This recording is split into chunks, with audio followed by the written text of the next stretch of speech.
ജനുവരി 11 ഈ തീയതിയിൽ തിരുസഭ അനുസ്മരിക്കുന്ന വിശുദ്ധർ: വിശുദ്ധ തെയോഡോഷ്യസ്, വിശുദ്ധ അലക്സാണ്ടർ, വിശുദ്ധ ബ്രാൻഡൻ, വിശുദ്ധ ബോഡിൻ, വിശുദ്ധ എത്തേനിയായും വിശുദ്ധ ഫിദൽമിയായും, വിശുദ്ധ ഹൊണരാത്ത, വിശുദ്ധ ഹൈജീനിസ്. വിശുദ്ധ തെയോഡോഷ്യസ്, അദ്ദേഹത്തെ സെനോബിയാർക്കും എന്നും വിളിക്കാറുണ്ട്. 423 529 കാലഘട്ടത്തിലാണ് വിശുദ്ധ തെയോഡോഷ്യസ് ജീവിച്ചിരുന്നത്. കപ്പഡേഷ്യയിലെ, അതായത് ആധുനിക തുർക്കിയിലെ മൊഗാരിസോസിൽ ഭക്തരായ മാതാപിതാക്കന്മാർക്ക് തെയോഡോഷ്യസ് ജനിച്ചു. അക്കാദമിക് ജീവിതത്തിലേക്ക് ആകൃഷ്ടനായി ചെറുപ്പത്തിൽ തന്നെ പഠനം തുടങ്ങി. തൻ്റെ ബുദ്ധിയും മനസ്സും കൊണ്ട് എല്ലാവരെയും ആകർഷിക്കുകയും ചെറുപ്പത്തിൽ തന്നെ പ്രഭാഷകനാവുകയും ചെയ്തു. ദൈവസ്നേഹത്തിനായി മാതാപിതാക്കളെയും സുഹൃത്തുക്കളെയും ബന്ധുക്കളെയും മറ്റെല്ലാത്തിനെയും ഉപേക്ഷിച്ച് അബ്രഹാമിനെ അനുകരിക്കാനുള്ള ആഗ്രഹം വളരെ കുട്ടിക്കാലത്ത് തന്നെ അദ്ദേഹത്തിന് തോന്നിയിരുന്നു.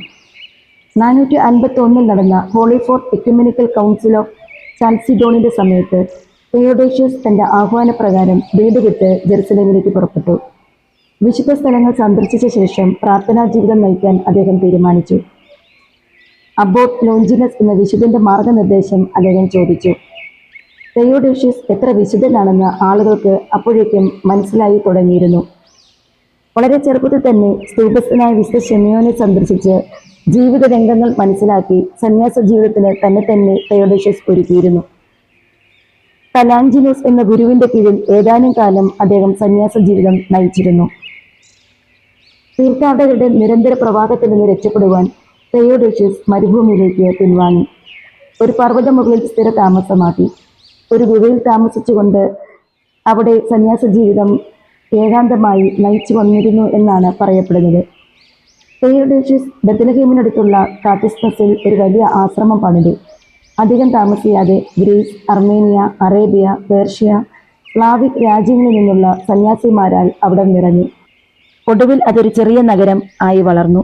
ഒരു കെട്ടിടം രോഗികൾക്കും മറ്റൊന്ന് വൃദ്ധർക്കും വേറൊന്ന് ദരിദ്രർക്കും ഭവനരഹിതർക്കും വേണ്ടിയിട്ടുള്ളതായിരുന്നു. തെയോഡോഷ്യസിന്റെ ആശ്രമം വൃദ്ധർക്കും വികലാംഗർക്കും സന്യാസ ത്യാഗികൾക്കും വെവ്വേറെ ശുശ്രൂഷാ കേന്ദ്രം നൽകിയിരുന്നു. 4 ദേവാലയങ്ങളും പണിതു. രോഗികളുടെ ശുശ്രൂഷയും അപരിചിതരുടെ സംസ്കാരവും ക്രമമായി നടന്നു. ക്രമേണ ശിഷ്യന്മാർ വന്നുകൂടി. മരണസ്മരണയാണ് സന്യാസ പരിപൂർണതയുടെ അടിസ്ഥാനമെന്ന് അവരെ പഠിപ്പിക്കാൻ ഒരു ശവക്കുഴി അദ്ദേഹം ഉണ്ടാക്കി. കുഴി ഉണ്ടാക്കിയ ശേഷം ഒരു ദിവസം തെയോഡോഷ്യസ് ആശ്രമാംഗങ്ങളോട് ചോദിച്ചു, ശവകുടീരം തയ്യാറാക്കിയിരിക്കുകയാണല്ലോ, ആര് സമർപ്പണം നടത്തും? ബാസിൽ എന്ന ഒരു പുരോഹിതൻ മുന്നോട്ട് വന്ന് പറഞ്ഞു, ഞാൻ തയ്യാർ. അവർ മരിച്ചവർക്ക് വേണ്ടിയുള്ള പ്രാർത്ഥനകൾ ചൊല്ലി. 2-3 ദിവസം കഴിഞ്ഞപ്പോൾ ആരോഗ്യവാനായിരുന്ന ബാസിൽ മരിച്ചു. ആ കുഴിയിൽ സംസ്കരിക്കപ്പെട്ടു. തെയോഡോഷ്യസ് എപ്പോഴും ഉദാരനായിരുന്നു. ദരിദ്രരുടെ അനന്തമായ പ്രവാഹത്തിന് അദ്ദേഹം ഭക്ഷണം നൽകി. ചിലപ്പോൾ സന്യാസികൾക്ക് വേണ്ടത്ര ഭക്ഷണം ലഭിക്കില്ല എന്ന് തോന്നുമ്പോൾ പോലും ദൈവത്തിൽ ഉറച്ചു വിശ്വസിച്ചുകൊണ്ട് ഭക്ഷണത്തിന് ദൗർബല്യമായപ്പോൾ ഉള്ള സമയത്ത് പോലും അദ്ദേഹം യാത്രക്കാരെ പിന്തിരിപ്പിച്ചില്ല. ഒരു ഉയിർപ്പ് തിരുനാൾ ദിവസം 12 അംഗങ്ങളുണ്ടായിരുന്ന ആ ആശ്രമത്തിൽ ഭക്ഷിക്കാനൊന്നുമില്ലായിരുന്നു. ചിലർ പിറുപിറുത്തപ്പോൾ തെയോഡോഷ്യസ് പറഞ്ഞു, ദൈവത്തിൽ ശരണം വയ്ക്കൂ, അവിടെ നിന്ന് തരും.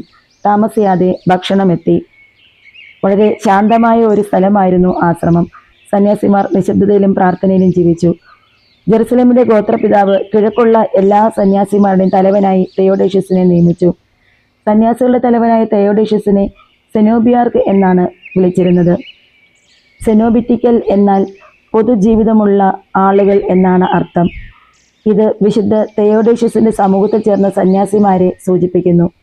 പല ദേശക്കാരായ സന്യാസിമാർ ദൈവത്തിന് സ്വയം സമർപ്പിച്ചു. ഏകാന്തത മാത്രമായിരുന്നില്ല, മറിച്ച് അവർ സാമൂഹികവൽക്കരിക്കുകയും പുറം ലോകവുമായി ഇടപഴകുകയും ചെയ്തു. അക്കാലത്തെ സന്യാസത്തിന്റെ ഒരു പുതിയ സമീപനമായിരുന്നു അത്.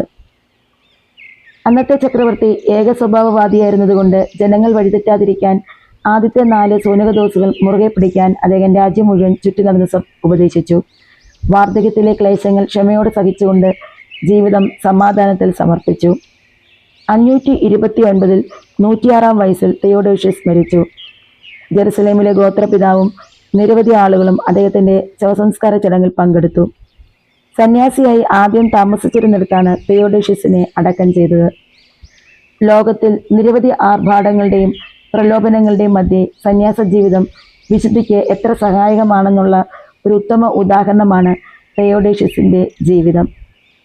വിശുദ്ധനായ തെയോഡോഷ്യസേ, ലോകത്തെ എല്ലാ മിഷണറി പ്രവർത്തകർക്ക് വേണ്ടിയും പിതാവായ ദൈവത്തോട് നിരന്തരം മധ്യസ്ഥം വഹിച്ച് പ്രാർത്ഥിക്കണമേ.